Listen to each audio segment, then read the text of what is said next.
All right, we are back with another pick'em video. It is Monday, November 10th in the NBA. We have a decent sized slate. Definitely liking the plays I'm going to give you guys today, like I always do, and we're going to get right into it. So we're going to go over a recap. I didn't do a video yesterday, which was Sunday. A lot of games sometimes are early on Sundays, so if you see me miss a day, it's typically going to be on a Sunday.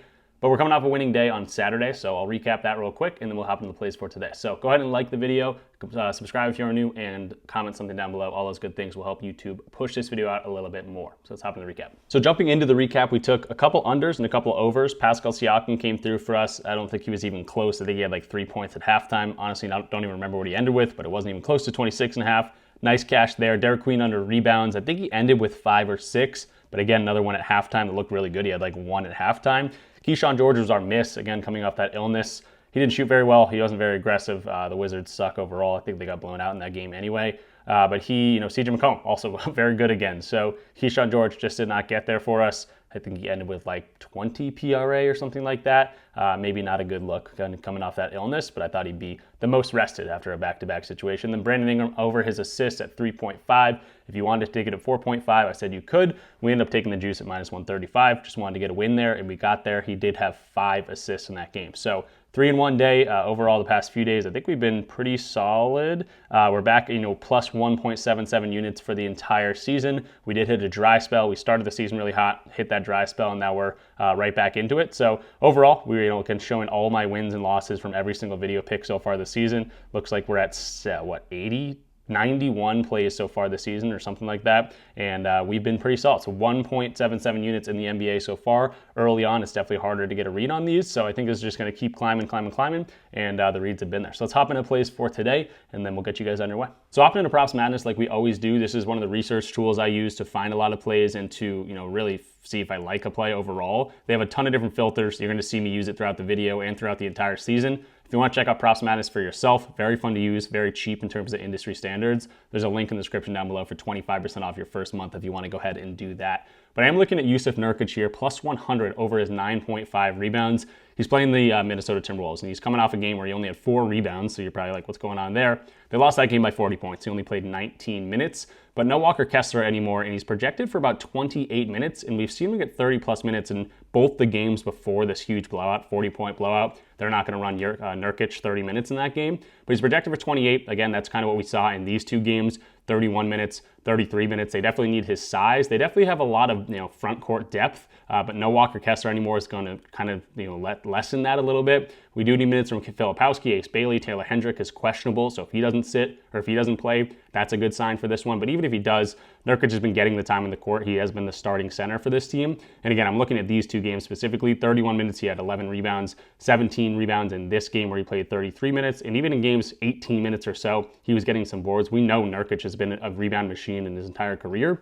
If he's going to get 28 plus minutes on the court, we're going to see, pretty good success right here. So Props Madness also just added this. They're showing us in terms of blowouts, you can kind of get rid of that. They're predicting 23 to 33 minutes. That gives us a pretty good sample size. So we can see, crank his minutes up to 23 to 33 minutes.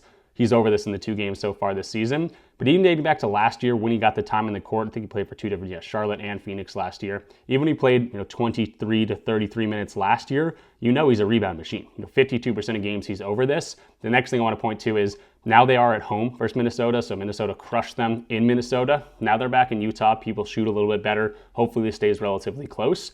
And we're going to get a 7.5 point spread.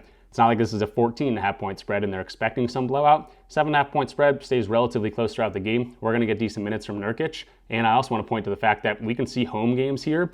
Check out the away games. 0 for 7 in those games. Home games, they're staying in these games. They're winning a decent amount of these games. Different situations. Again, the Phoenix Suns and the Charlotte Hornets. But if he's getting that much time at home, much better rebounds opportunities, which I love to see. 83% of games in 23 to 33 minutes last year. Projected for 28 minutes again today. So really like what I'm seeing here. Nurkic just needs the time in the court, and he's going to be able to grab some boards. We know that. And it's not like centers aren't grabbing boards against a pretty big Minnesota front court with Towns, I almost said, Randall and Gobert. So it's a really good data points to look at this. Not like they're limiting centers so much. They don't allow a ton of rebounds. They're ranked 12th, but it's not like they're the best there. They allow a whole bunch of offensive rebounds too. So I think it's a really good spot here. We just can't have the blowout. 7.5 point spread. I'm going to go with the data here. Should stay relatively close. Nurkic should get time in the court, and I think he should easily get 10 plus rebounds in this one. So loving Nurkic, first play of the video. for some plus money. Moving to the next play here, I'm going to take an under, and it's going to be Corey Kispert for the Washington Wizards. Looking at his under 8.5 points, minus 105 on ESPN bet right now. Up and down season for him so far this season.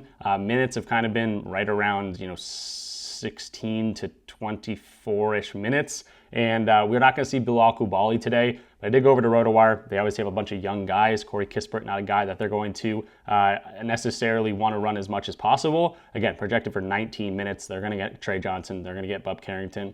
They want to get all these younger guys some more minutes. And Chris Middleton's back in this game too. So I do like to see that. There's not a lot of minutes to go around. He's not one of their top priorities. Now, he is a guy that can come in and shoot 60% from the field and 60% from three, maybe 3 of 5 from three, and he gets over this line for us. But it's not a great matchup for him.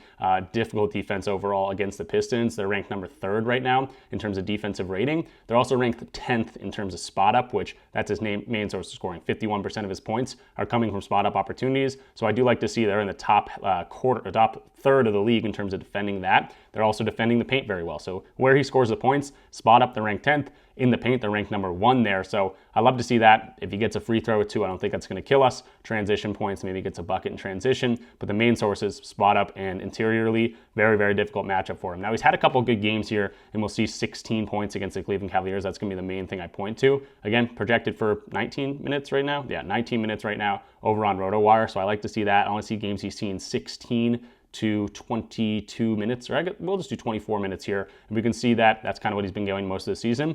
16, 24 minutes with not a lot of injuries going on. I guess Bilal Coulibaly is out, but Chris Middleton back in the lineup. 16, 24 minutes, I think is a pretty good stretch. In the 2 games he's gone over, he shot 5 of 8, so 63% here. 2 of 4 from 3, got to the free throw line 4 times. And we'll also see spot up. That's the defensive rank. That's his main sources of scoring. They were ranked 30th. So literally the worst team in the league in terms of defending the spot up. And he had a good game. Kind of makes sense. Now he gets the Pistons overall. Very, very good spot up defense. We saw the Mavericks actually the number 1 in terms of spot up. Only 4 points in that game, even though he played 24 minutes. So I think it's a much more difficult matchup for him. I don't think he's going to get a lot of time on the court. Again, like I always say, there is an avenue where he can get over this. Comes in, hits 2 threes real quickly off the bat. Then he might get there, shoots well, shoots over 50%, maybe gets there, but typically a guy that's going to be in a situation that's a difficult matchup overall, he's got to have to shoot a very good percentage to go over this. So definitely liking the under more likely than the over, and that's why I'm riding with it. Corey Kispert, under 8.5. Hopefully he doesn't see much time against a difficult defense. Jumping to the next play, it's going to be another under here, and it's going to be a rookie. And I'm not really completely sold on Jeremiah Fears. I think he's great. I think he's having a great season so far this year for the Pelicans with all the injuries and things like that. But 20.5 for a points and assist line, pretty high for a guy that's mostly going to get this from points. His assist line's around 3.5. So we'll first look at the points in this matchup he's got going on against the Phoenix Suns. And you can see they're ranked 3rd or 2nd right now to pick and roll ball handling. That's his main source of scoring. 35% of his points are coming from that situation. And the Phoenix Suns have been really good at defending that so far this season. Their defensive scheme is not horrible. I think they're a top, they're not 19th ranked in terms of defensive rating. So it's not like they're one of the worst defenses in the league, but they've been very honed in on not allowing a whole lot of points from pick and roll ball handling, which is where Jeremiah Fears is getting a lot of his points right now. We can see the matchups so far this season where he's had difficult, dominant player types right here. That's going to be the line. Difficult ones are going to be the Celtics. I can actually pop this down to the top 10 defenses in terms of defensive pick and roll ball handling, and he's gone under in all 3 of those games. Against the Celtics, 27 minutes, didn't do much of anything. Against the Thunder, stayed under with 20, so they're very close but didn't get there. And then against the Charlotte Hornets, only 17 minutes in that game, but also stayed under. Next thing I'll point to the fact is, yes, Zion is going to be out. It's not like Zion's been out and he's been crushing this line. In the 4 games so far with Zion out, I had to change the defensive ranking. Without Zion, he's still under in 3 of those 4 games. Did just get over against the Spurs. So he's probably going to get time in the court. He's projected right now for around 28 minutes or something, 26 minutes. Trey Murphy, Herb Jones are going to get as much time as they can. But Jeremiah Fears, difficult situation for him to score the points. Not the best defense in the world, but at the same time, not the greatest matchup for him, how he scores his points. Even spot up, they're ranked 14th. Not like they're giving up a ton of spot up. Transition, they're also ranked 8th. So it's 3 main sources of scoring, all decently difficult matchups for him. And again, it's a rookie, kind of a higher line here for a guy to go over this. So minus 115 on the under 20.5 points and assists. So you can take a look at the assists too. I'm not too worried about it. He's had some good games here. where he's getting a lot of assists, but I can see games without Zion. Yeah, he's under in every single game. So I'd assume a lot of those assists coming from above the break, sure, but 45% of them coming right at the paint. That's going to be a lot of Zion. So without the easy dump passes to Zion or oops or whatever it might be, that's more difficult for him to get the assists. And they're dealing with injuries. That just means more defensive pressure to a guy like Jeremiah Fears. If he starts diming up, and that's going to be less scoring, the scoring is going to be the one that really carries this line. So I'm liking this overall. Difficult matchup for him to score. Not a great playmaker overall so far this season. Sure, he's had some good games. Those are all games with Zion Williamson. I think he's going to get more defensive pressure to himself. It's going to be a difficult matchup for him to score, like we pointed to. And yeah, I'm just liking this under for the rookie. Suns, I don't know what's going on with them, but they have won a few games here. And you can also see the assists to these types of guards, just positionally. Curry, Caldwell Pope, sure, but Small, Watson, a lot of these guys that have a very similar assist line, none of them doing too much damage here. So loving this spot for Jeremiah Fears. Think it's a good fade spot for him. But let's round out the video with a nice over, and it's going to be an over points line, and it's going to be an over points line for a star. Paolo Banchero over 23.5 points, minus 114 right now on FanDuel. Now I'll point to the bad first, but there's a whole lot of good in this play in the matchup against the Trailblazers. The bad is going to be it's a back-to-back situation. He's gone over in 1 of 2 games so far in back-to-back situations this season, but he's a younger dude. These don't really deter me at all in terms of younger guys, especially when they're not dealing with injuries. He dealt with some injuries at the beginning of last year, but he's been really healthy so far this season. He's looked great. The back-to-back doesn't deter me at all in this situation, but wanted to point that out. But let's take a look at the matchup for the Trailblazers. Defensive rating, they're ranked 10th overall so far this season. That might be difficult for some guys to get spot up and things like that, because let's take a look at how he scores his points. Yeah, free throws, they rank 29th there. They've been hackers all season. They've been sending guys to the line, and Paolo gets 7.7 points from the free throw line so far this season. 27% of his points come from free throws.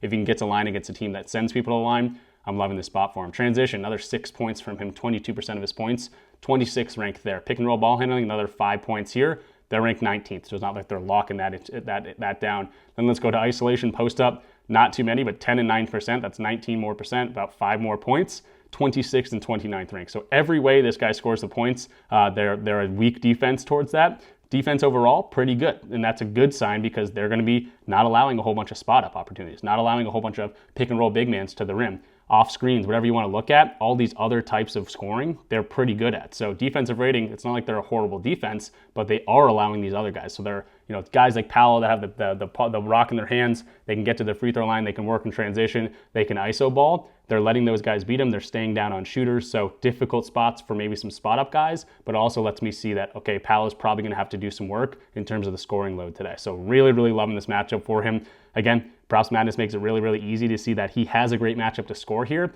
And just the defensive scheme is perfect for a guy to go in there, score a lot of points for Paolo. I think you could ladder this one up too. It's a textbook matchup for him to score some points. So really like this opportunity. I don't know if he's going to be much of a assister today. So if you want to fade some assists or fade some other guys in the Magic that are going to be in spot up situations or even rolling to the rim, I think that could be a good look too. But really, really liking Paolo. Just going to keep it simple. Take the over on the star. 23.5 points. So hopping into the recap of what we talked about in this one, we talked about 4 official video picks, but you're going to see 6 here because we laddered Paolo up even up to 30 points. So let's talk about that one first.